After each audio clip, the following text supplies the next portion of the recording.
Hello, beautiful souls. This is Renee Barker again with Psychic Soul Senses.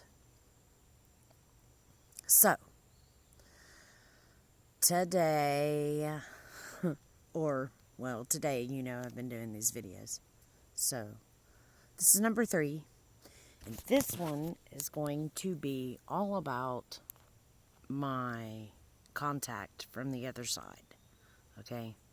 So, except for the last one, because it deserves a video all for itself. So, my very first contact, of course, as you caught in my last video, was my brother. I was 8 years old. After that, though, I shut it off, so I didn't pay attention to, death after that. There was still some death. Now, I knew, the next year my grandfather died. Then the year after that, my grandmother died. So now I did see them, but it wasn't the same kind of contact. It was just knowing, the feeling, the hair standing up on my neck and hands. And knowing that my brother was with them. That, that those souls were together. That I knew. Okay, so as my experiences went on with death, I could feel it. Sometimes I would get a smell, like with my husband, his aunt and uncle overdosed 2 weeks before they overdosed, and it was always 2 weeks before something would happen that I would know. So I'm sitting here and I'm smelling sulfur, and now I connect that to the fact that they had overdosed and it was a drug thing. But then I didn't really think much about it. I was in my early 20s, and I felt it and I knew it, and I kept saying, I feel death, I smell it, something's going to happen. And then when it happened, the feeling and the smell went away. He was shocked. My husband was shocked. But we seen things together. We seen orbs together behind my house, which, by the way, it's the same land, even though they are gone, right? It's the same land I've lived on my whole entire life, so. But we've seen orbs out here. We've seen ships. I seen things out here. My dad has. My kids have. So. All right, the next time I would be feeling death, a man had came to me, and I was in my early 30s, and asked me to read his cards.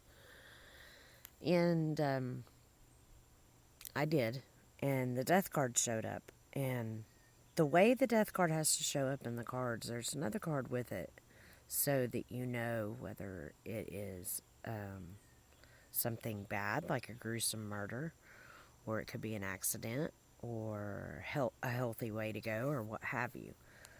This was a murder. It showed a male doing it to him. It actually had showed a group of males. The interesting thing was I told him, I'm going to reshuffle these. And he watched me reshuffle. He shuffled. I handed them to him after I shuffled and had him cut them. And the same cards showed right back up in the same spot with the death card. And I said, I'm going to do this again. And I did it again. And wouldn't you know, and I stopped. And I said, there's no sense in going any further, because here's what I'm going to tell you. Someone's going to kill you. You're doing something bad. If you don't stop doing what you're doing, someone's going to kill you. And that was the information I had for him. And he said, oh, no one's going to kill me. He said, do it again. I said, no, because the same thing's going to show up. He said, I'll give you $50 more if you'll do it again. So I had already charged him 50. So I made $100 that day, and I did it again, and the same card showed up. And it was about 6 weeks later for him.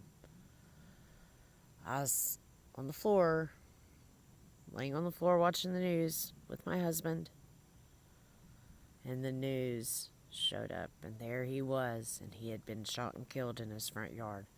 And the bad thing he was doing was methamphetamines. So, I knew. I kind of had been reading cards at that point for quite a while, since my early 20s. But I didn't really delve into much else, okay? But I started seeing black orbs and morphs and things like that around me. The succubus, I believe, tried to suck the life out of me. Because if you know anything about magic and the mystical and the other side, you're going to tap into both your dark side and your light side. And you're going to run across some high bad energy and high good energy. It just depends. It's you. And that's why, as you learn, as you get wisdom, and as you grow, you learn how to change your mood before you go into meditations and things where you're tapping into energies and such, Okay, so then the other death that really, really got me. I'd split from my first husband. Had not gotten with my second yet.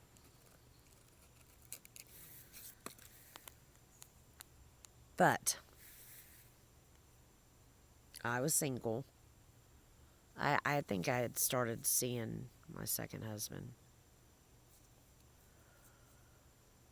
And in the middle of the night, I heard a gunshot go off. Now you see where I live, it's country. But it was summertime, so it wasn't hunting season. And it was around 1:30 or 2 o'clock in the morning. Whatever the time difference is in Texas from 12:30 is what time it was for me in Ohio. And I woke my boyfriend up, which became my second husband. He was like, "Are you okay? What's going on?" I told him what happened. He said, "I didn't hear anything. Go back to bed. It'll be okay. Let's go back to bed." So we did. 5 o'clock in the morning, my son come to my house, beating on the door from my mom's. He had stayed at my mom's that night. And he said, "Mom, my dad is dead. He killed himself. Will you please call and find out?"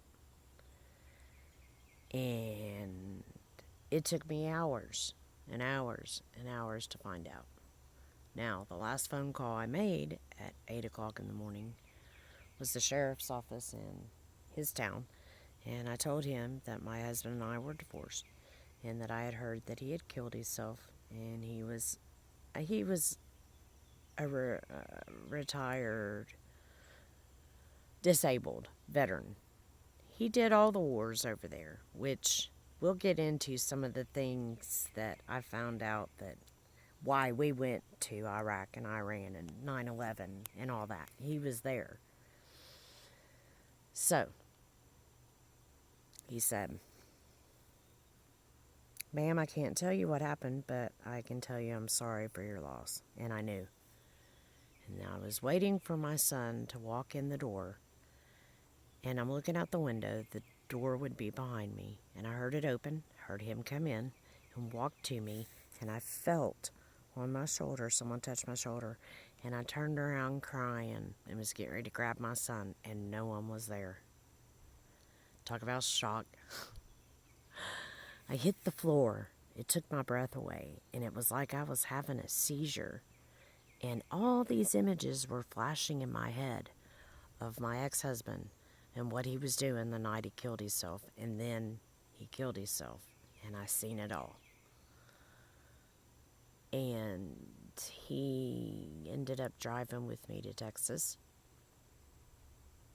riding with me to Texas, which is where he was living. Like, he was there the whole time. And another thing, I had a dream about him dying. And I had the dream a few weeks before, and I only remembered bits and pieces. Like, in my dream, I remembered going out with an alcoholic. And I remember thinking, you remind me of my ex. That was actually our souls communicating, I found out later on. He was the first one to tell me, Christy, you don't know everything. You need to find out. You need to find out more. Well, Renee. You need to find out more. You need to find out what else there is, because you don't know. That would be the last time I would communicate with someone from the other side until 2019. All right, beautiful souls. Have a good afternoon. I'm going to record one more video, and I'll be posting all these up. Thank you. Love and light.